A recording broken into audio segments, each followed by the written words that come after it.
Hello viewers and welcome to the next chapter of reading. We are joined by this lovely Corinne, my darling. It's hard to believe we're at the end of August already, isn't it? Because that's what today is. Tomorrow will be the start of September and honestly I guess I can't wait. It means autumn will be coming before we know it. Oops, wrong tense. I mean know it. But anyhow, let's not dwell on the future. Let's dwell on the present. Today we are at the next chapter, and this has me excited. So, without further ado, let's begin. Chapter 19. The Servant of Lord Voldemort. Hermione screamed. Black leapt to his feet. Harry jumped as though he'd received a huge electric shock. I've found this at the base of the Whomping Willow, said Snape, throwing the cloak aside, careful to keep his wand pointing directly at Lupin's chest. Very useful, Potter. I thank you. Snape was slightly breathless, but his face was full of suppressed triumph. You're wondering, perhaps, how I knew you were here, he said, his eyes glittering. Again, glittering is not the ideal word I would use to describe Snape's eyes. I'd use glaring. I've just been to your office, Lupin. You forgot to take your potion tonight. So I took a goblet along. And very lucky I did. Lucky for me, I mean. Lying on your desk was a certain map. One glance at it told me all I needed to know. I saw you running along this passageway and out of sight.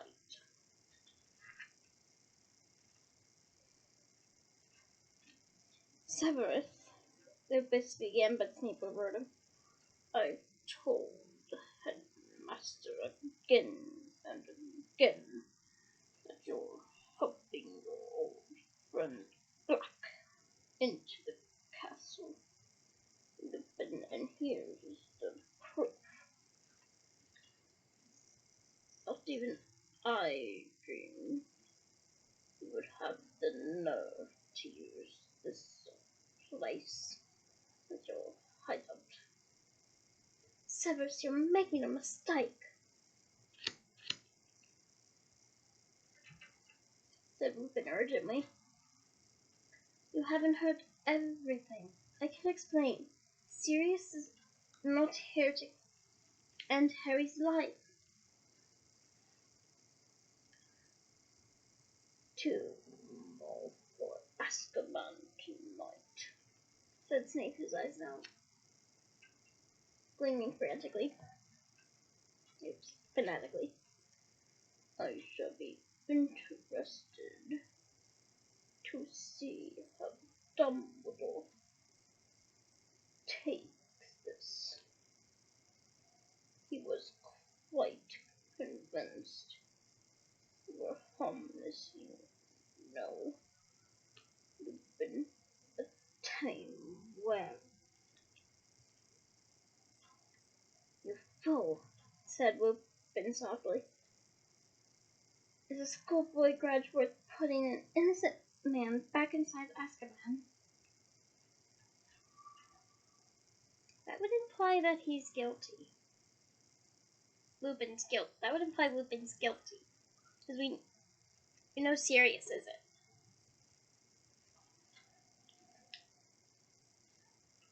Bang! Then snake-like cords burst from the end of Snape's wand and twisted themselves around Lupin's mouth, wrists, and ankles. He overbounced and fell to the floor, unable to move. With a roar of rage,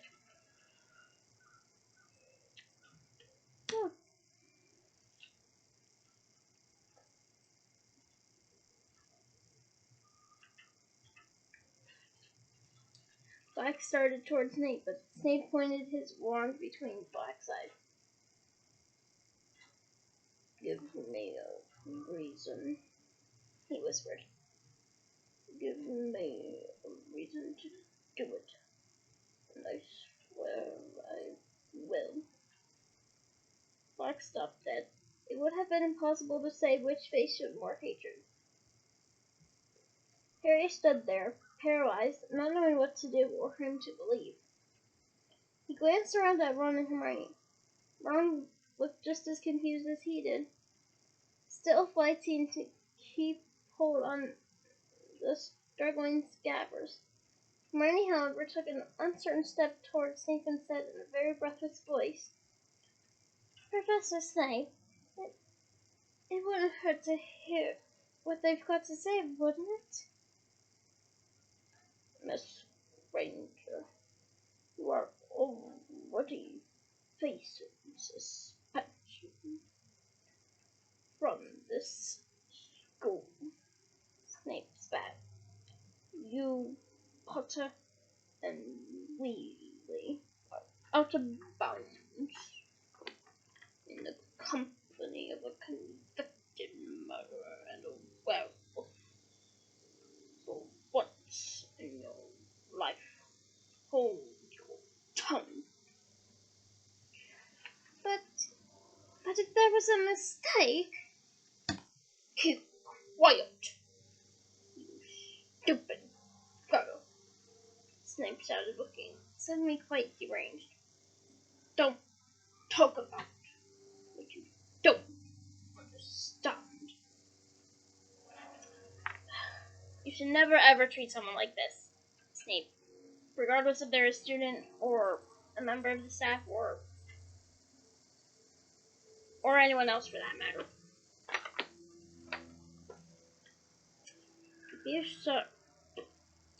A few sparks shot out of the end of his wand, which was still pointed at Black's face. Hermione fell silent. "Vengeance is very sweet," Snape breathed at Black. "How I hoped I would be the one to catch you." "The joke's on you again, Severus," Black snarled. "As long as this boy brings his rat up to the castle," he jerked his head at Ron, "I'll come quietly up to the castle," said Snape sulkily. "I don't think we need to go that far. All I have to do is call the Dementors once we get out of the middle. They'll be very pleased to see Black. Pleased enough to give you a little kiss, I dare say." What little cover there was in Black's face left. You've got to hear me out," he croaked. "The rat! Look at the rat!" But there was a mad glint in Snape's eyes that Harry had never seen before. He seemed beyond reason. He was beyond reason moments ago. This is just adding to it. "Come on, all of you," he said. He clicked his fingers on the ends of the cords that bound Lupin flew to his hands.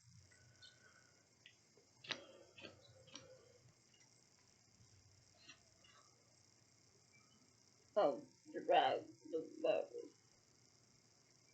Perhaps the Dementors will have a kiss for him, too." Lupin is conscious.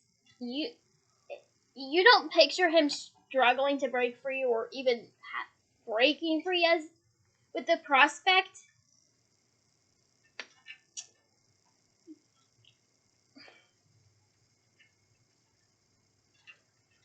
I just don't see it.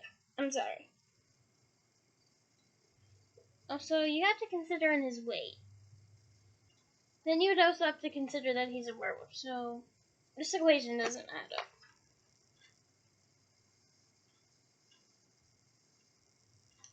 Before he knew what he was doing, Harry had crossed the room in 3 strides and blocked the door. Get out of the way, Potter. You're in enough trouble already, snarled Snape. If I hadn't been here to save your skin. Professor Lupin could have ended my life about 100 times this year, Harry said. I've been alone with him loads of times, having defense lessons against the Dementors. If he was helping me, why didn't he just finish me off then? Good question. Don't ask me to fathom the way a werewolf's mind works. Well, someone doesn't take interest in psychology. That's a shame.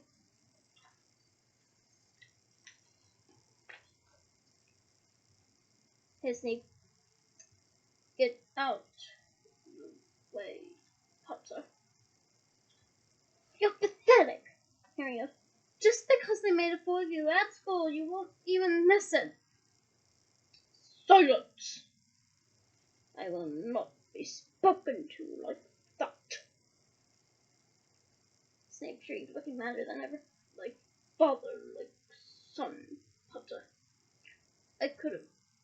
I have just saved your neck. You should be thanking me on defending me. I'm sure he is grateful, but at the same time, not exactly a way to show gratefulness. You would have been well served if you ended your life. You would have left like your father. Too arrogant to believe you make a mistake back. Now get out of the way, or I will make you. Get out of the way, Potter. Harry made up his mind in a split second.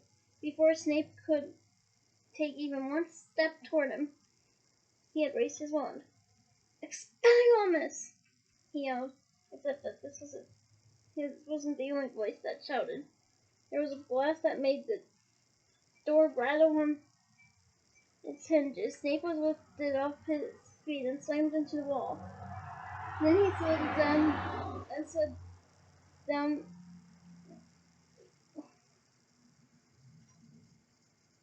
down to the floor. A trickle of blood oozing from under his hair. He had been knocked out. Harry looked around. Both Ron and Hermione had tried to disarm Snape at exactly the same moment.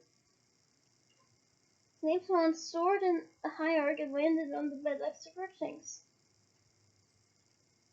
You shouldn't have done that, said Black, looking at Harry. You should have left him to me. Harry avoided Black's eyes. He wasn't sure, even now, that he'd done the right thing. We attacked the teacher! We attacked the teacher! Hermione whimpered, staring at the lifeless Snape with frightened eyes. We're going to be in so much trouble. It's self-defense, Hermione. I understand your worries, but it was either you disarm him or Harry gets hurt. And I don't think you wanted Harry hurt, which is why you helped Harry disarm him. So you gotta think about what is the lesser of two evils.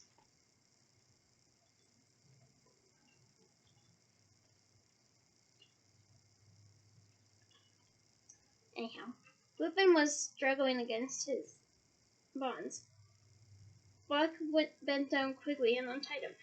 Lupin straightened up, rubbing his arms where the ropes had cut into them. "Thank you, Harry," he said. "I'm still not saying I believe you," Harry retorted. "Then it's time we offered you some food," said Black. "You boy, give me Peter. Now." Ron clutched Scabbers closer to his chest. "Come off it," he said weakly. Weakly. Not weakly. No. Okay. "Are you trying to say he broke out of Azkaban just to get his hands on Scabbers?" I mean, he looked up at Harry and Hermione for support. "Okay. Say Pettigrew... Oops. Okay. Say Pettigrew could have turned into a rat. There are millions of rats. How's he supposed to know which one he's after if he was locked up in Azkaban?"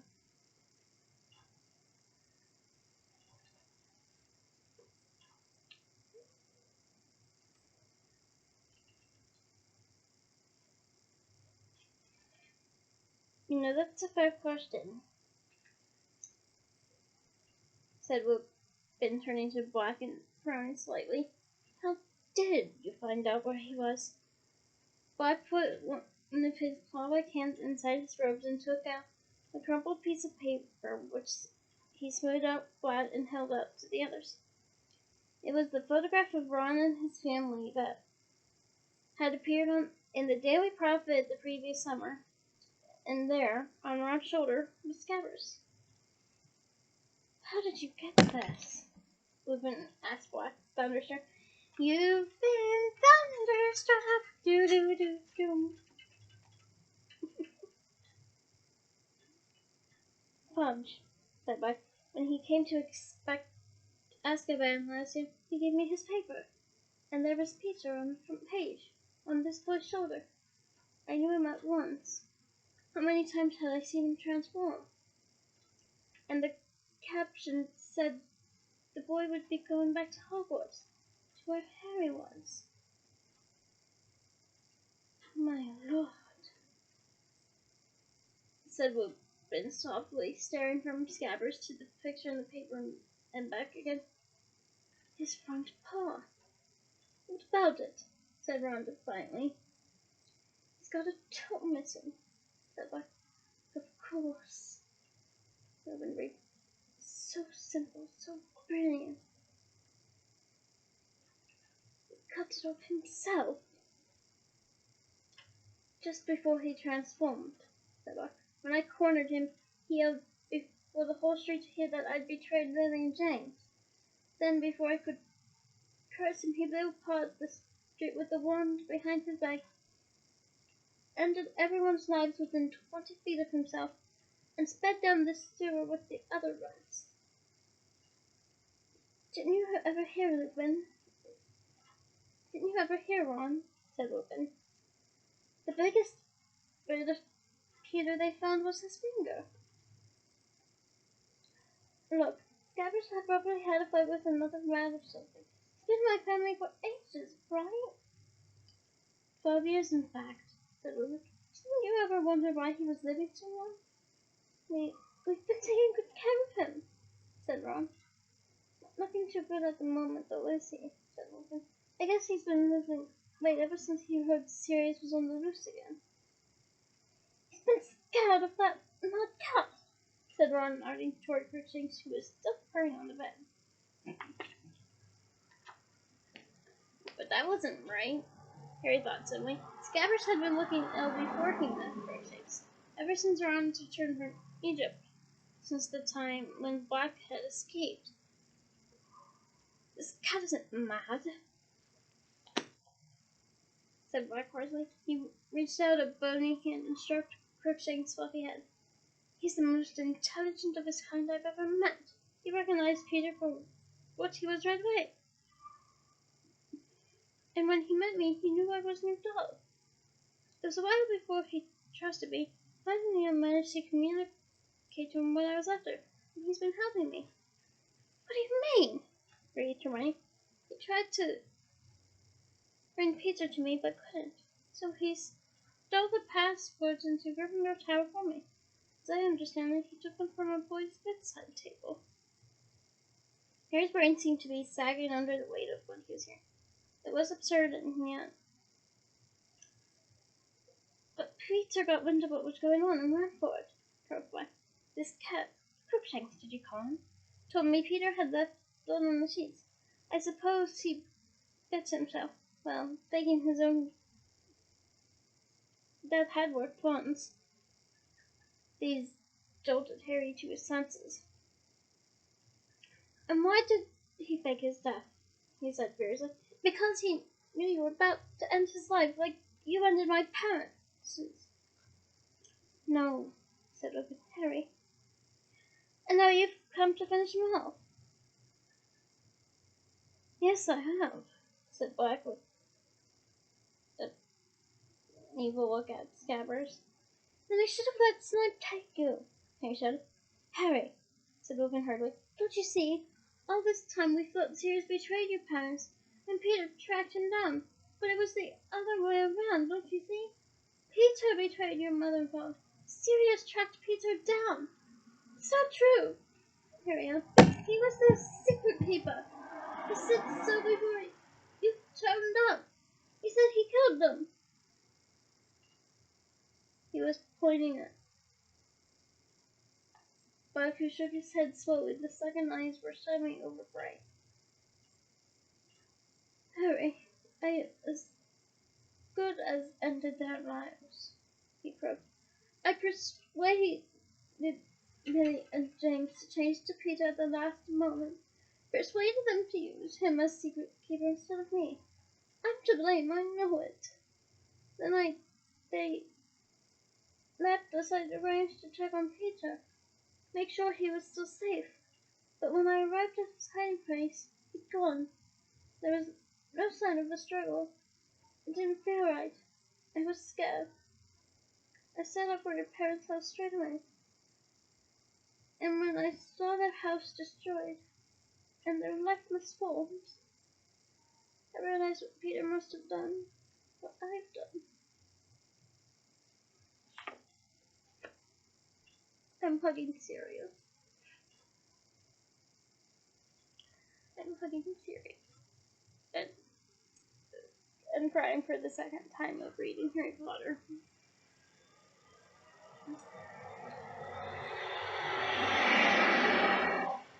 I felt that for you, Sirius. I really do.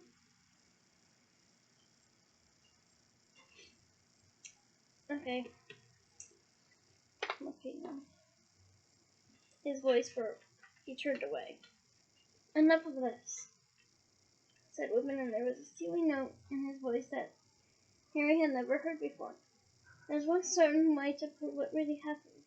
Ron, give me that rat. What are you going to do with him if I give him to you? Ron asked Whitman tensely. Force him to show himself. Show yourself. Step into your power. Grow yourself into something new. Sorry, I couldn't resist, said Logan. If he really is a rat, I won't hurt him. Ron hesitated. Then at long last he held out Scabbers, and Logan took it. Scabbers began to squeak without stopping, twisting and turning, his tiny black eyes bulging in his head. Ready, Sirius? Said Whitman. Black had already retrieved Snape's swamp from the bed.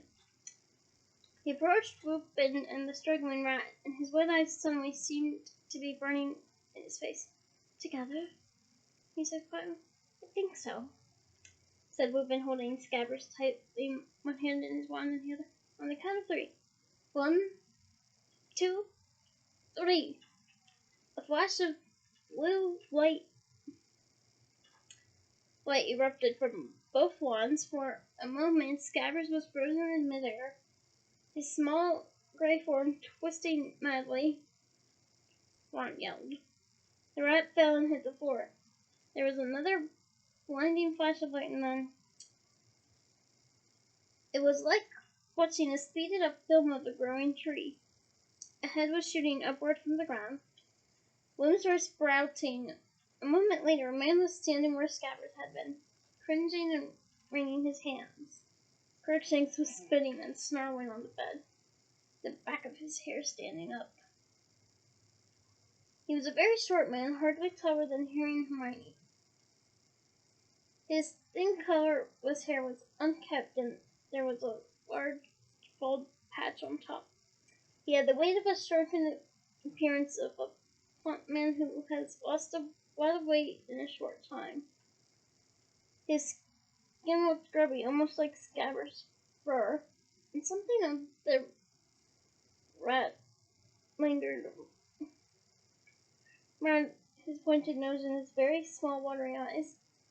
He looked at them all with his breathing fast and shallow. Harry saw his eyes dart to the door and back again. Hello, Peter, said Lupin pleasantly, as the rats frequently erupted into old school friends around him. Such an attitude, Lupin, such an attitude. Long time no see.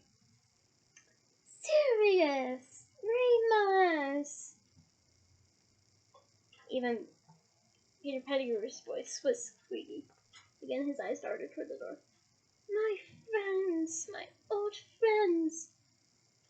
And here's a little tidbit about Peter. His actor, Timothy Spall, shares the same birthday as me. Isn't that funny?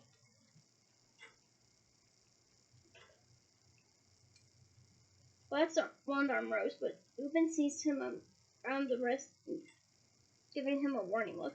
Then turned again to Peter, his voice slightly casual. We've just been having a little chat, Peter, about what happened the night that me and James died.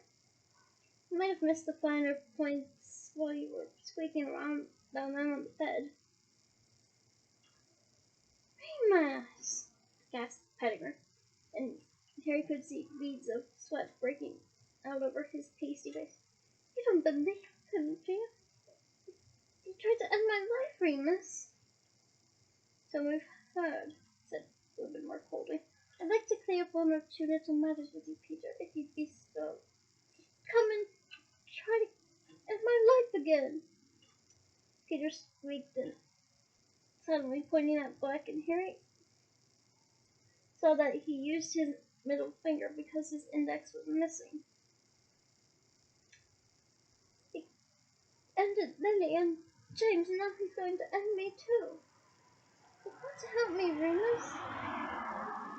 Black's face looked more skull-like than ever as he stared at Pettigrew with his fathomless eyes. No one's going to try and end you until we've sorted a few things out, said Lupin. Sorted things out?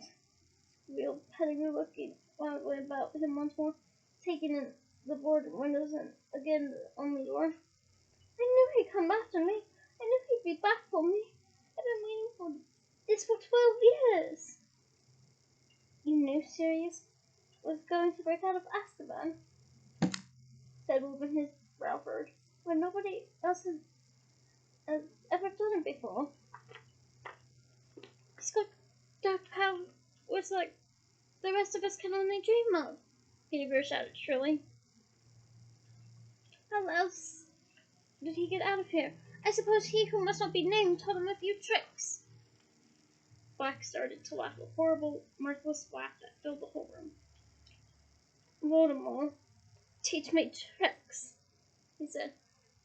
Pettigrew flinched as though Black had brandished a whip at him.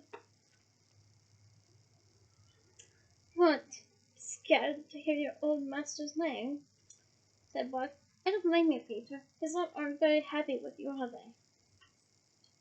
Don't know what you mean, Sirius, muttered Pettigrew, his breathing faster than ever. His whole face was shining with sweat now. You haven't been hiding from me for 12 years, said Black. You've been hiding from Voldemort's old supporters. I've heard things in Azkaban fever. They all think you're dead, or you'd have to answer to them. I've heard them screaming all sorts of things in their sleep. Sounds like they think the double-crosser double-crossed them. Voldemort went down to the Potters on your information, and Voldemort met his downfall there. And not all And not all Voldemort's supporters ended up in Azkaban, did they? There are still plenty out here, biding their time, pretending they've seen the error of their ways. Most notably Lucius Malfoy. If they ever got wind that you were still alive, Peter, don't know what you're talking about, said Pettigrew again, more surely than ever. He wiped his face on his sleeve and looked up at him. You don't believe this madness, Remus? I must admit, Peter, I have difficulty in understanding why an innocent man would want to spend 12 years as a rat, said Reuben evenly. Innocent but scared, squealed Pettigrew. If Voldemort's reporters were after me, it was because I put one of the best men in Azkaban, the spy Sirius Black. Black's face contorted. How dare you, he growled. Sounding like the bear-sized dog he had, but I, a spy for Voldemort. When did I ever sneak around people who were stronger and more powerful than myself? But you, Peter, I'll never understand why I didn't see you were the spy from the start. You always liked big friends who look after you, didn't you? It used to be us. Remus, James, and I. Pettigrew wiped his face again. He was almost panting for breath. Me, a spy? Must be out of your mind. I don't know how you can say such a... Lily and James only made you secret keeper because I suggested it. Black hissed so venomously that Pettigrew took a step backward. I thought it was the perfect plan. A bluff. Voldemort would be sure to come after me. They would never dream they'd use a weak tongued thing like you. It must have been the finest moment of your miserable life, telling Voldemort you could hand him to the Potters. Pettigrew was nodding distractedly. Harry caught words like far-fetched and lunacy, but he couldn't help paying more attention to the ashen color of Pettigrew's face and the way his eyes continued to dart toward the windows and door. Professor Lupin, said Hermione timidly, can I say something? Certainly, Hermione, said Lupin courteously. Scabbers, this man, he's been sleeping in Harry's dormitory for 3 years. If he's working for you-know-who, how come he never tried to hurt Harry before now? There! Said Pettigrew shrilly, pointing at Ron with his main hand. Thank you! You see, Remus, I've never heard a hair of Harry's head. That's not a bit of a tongue twister. Why should I? I'll tell you why, said Black. Because you never did anything for anyone unless you could see what was in it for you. Voldemort's been in hiding for 12 years. They say he's half dead. You weren't about to commit a crime right under Albus Dumbledore's nose for a record wizard who lost all his power, were you? You didn't want to be quite sure he was the biggest sport in the playground before you went back to him, wouldn't you? Why else did you find a wizard family to take you in? Keeping an ear out for news, weren't you, Peter? Just in case your old protector regained strength and it was safe to rejoin him. Pettigrew opened his mouth and closed it several times. He seemed to have lost the ability to talk. Mr. Black, Sirius, said Hermione. Black jumped at being dressed like this and stared at Hermione as though being spoken to politely was something he'd long forgotten. If you don't mind me asking, how did you get out of Azkaban if you didn't use dark magic? Thank you, gasped Pettigrew, nodding frankly out. Exactly, precisely what I... But Lupin silenced him with a look. Black was frowning slightly at Hermione, but not as though he were annoyed with her. He seemed to be pondering his answer.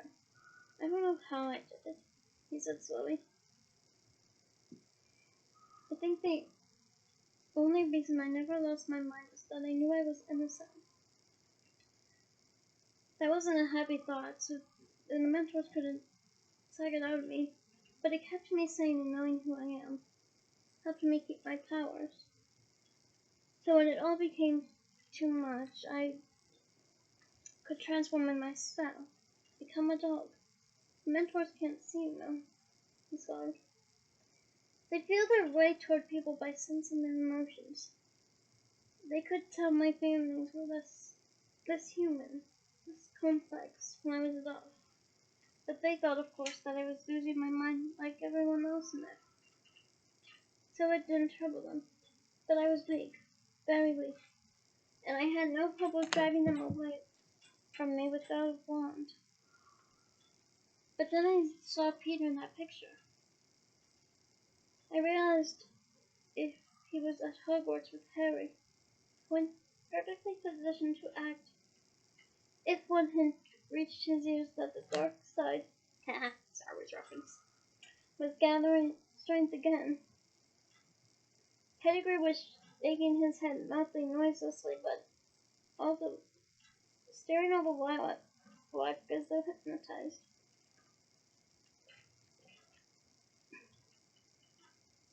Ready to strike at the moment he could be sure of allies, and to deliver the last product to them. If he gave them Harry, who dare say he betrayed Voldemort, he'd be welcomed back with honors. So you see, I had to do something. I was the only one who knew Peter was still alive.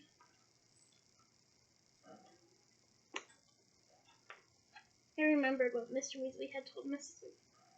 The gods say he's been talking in his sleep. Always the same words. He's at Hogwarts. It was as if someone had lit a fire in my head, and the Dementors couldn't destroy it. It was such a happy feeling. It was an obsession. But it gave me strength. It cleared my mind. So when they opened my door to bring food, I stood past them as a dog. It's so much harder for them to see the town's animal emotions that they were confused. I was thin, very thin, thin enough to slip through the bars. I swam as a dog back to the mainland. I journeyed north and slipped into the Hogwarts grounds as a dog. I've been living in the forest ever since. Except when I came to watch the Quidditch course. You fly as well as your father did, Harry. He looked at Harry, who did not look away. Believe me, croaked Black. Believe me, Harry. You've never betrayed James and Lily. I would have had my life ended before I betrayed them. And at one last Harry believed him. There were two takes to speak. He nodded. No! Pettigrew has fallen to his knees as though Harry's nod had been his own death sentence. He shuffled forward on his knees, groping, his hands clasped in front of him as though praying. Sirius, it's me, it's Peter, your friend, you wouldn't. I kicked out and Pettigrew recoiled. There's enough filth on my robes without you touching them, said Black. Remus! Pettigrew squeaked, turning to Lupin instead, writhing imploringly in front of him. You don't believe this? Could Sirius have told you they changed the plan? Not if he thought I was the spy with Peter, said Lupin. I assume that's why you didn't tell me, Sirius? He said casually over Pettigrew's head. Forgive me, Remus, said Black. Not at all, Pat, old friend, said Lupin, who was now rolling up his sleeves. And will you in turn forgive me for believing you were the spy? Of course, said Black, and the ghost of a grin flitted across his gaunt face. He too began rolling up his sleeves. Shall we enter together? Yes, I think so, said Lupin grimly. You wouldn't. I won't, gasped Pettigrew. Then he scribbled around to Ron. Ron, haven't I been a good friend? Good pet. You won't let them end me. Ron, will you? You're on my side, aren't you? But Ron was staring at Pettigrew with the utmost repulsion. "I let you sleep in my bed," he said. "Kind boy, kind master." Pettigrew crawled toward Ron. "I won't let them do it. It was your rat, not a good pet." "You made a better rat than anything. There's not much to boast about, Peter," said Black harshly. Ron, still going pale as a can, wrenched his broken leg out of Pettigrew's reach. Pettigrew turned on his knees, staggered forward, and seized the hem of Hermione's robes. "Sweet girl," staggered her. "You won't let them. Help me." Hermione pulled her robes out of Pettigrew's clutching hands and backed away against the wall, looking horrified. Pettigrew knelt, trembling uncontrollably, and turned his head slowly toward Harry. Harry, you look just like your father. Just like him." "How dare you speak to Harry?" roared Black. "How dare you face him? How dare you talk about James in front of him?" "Harry," whispered Pettigrew, shuffling toward him, hands outstretched. "Harry, James wouldn't have wanted me. I did. James would have understood, Harry. Would have shown me mercy." Both Black and Lupin strode forward, seized Pettigrew's shoulder, and threw him backward onto the floor.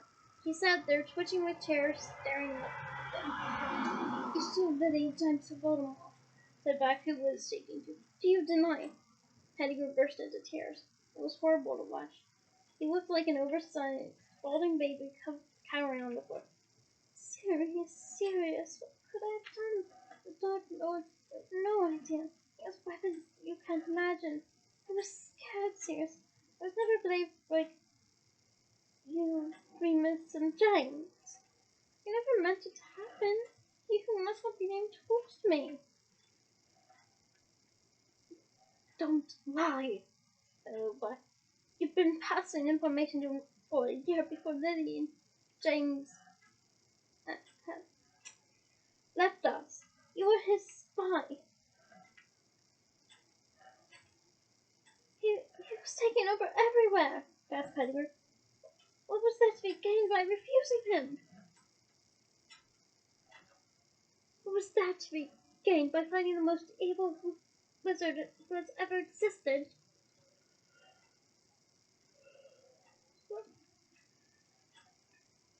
said Black with a terrible fury in his face. "Running innocent lives, Peter. You don't understand," whined Pettigrew. "You would have ended me, Sirius."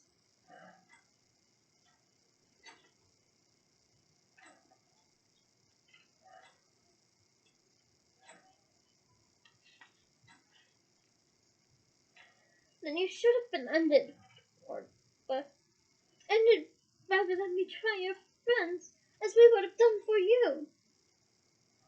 Black and Lupin stood shoulder to shoulder, wands raised.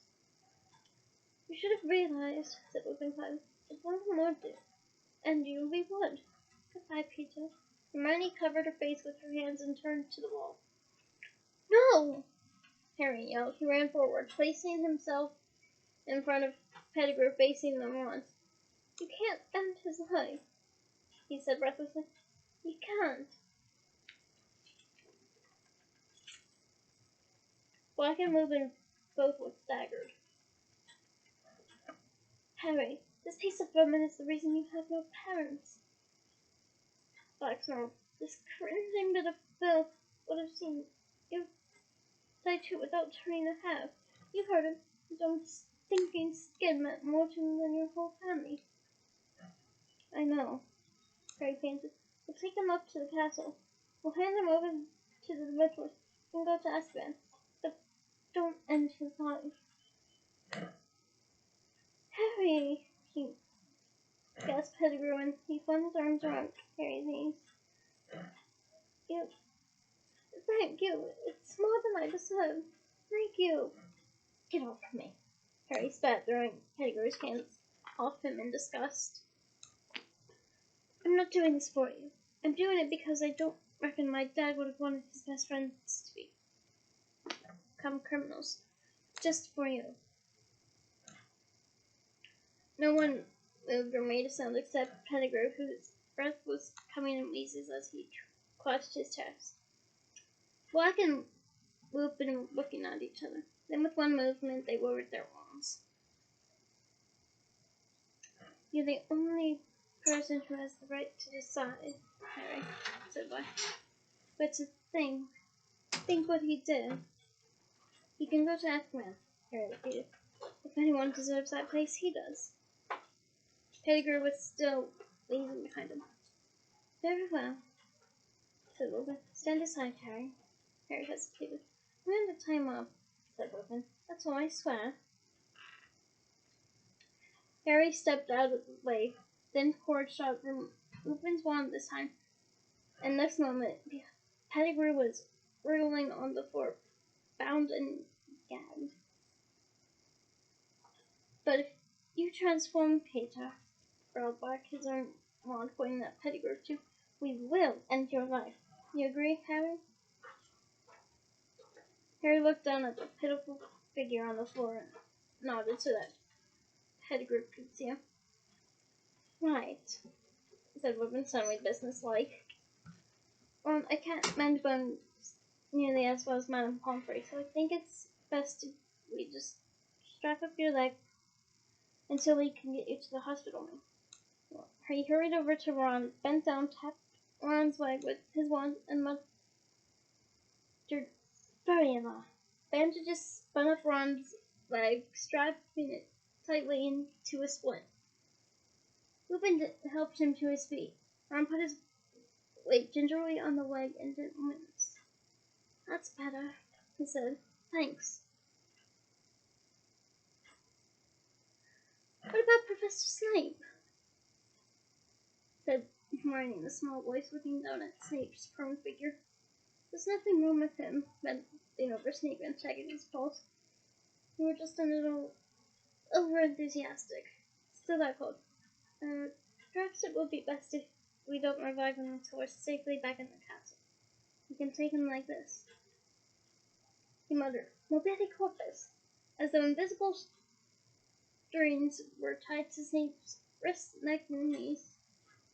He was pulled into a standing position, head lolling unpleasantly like a grotesque puppet.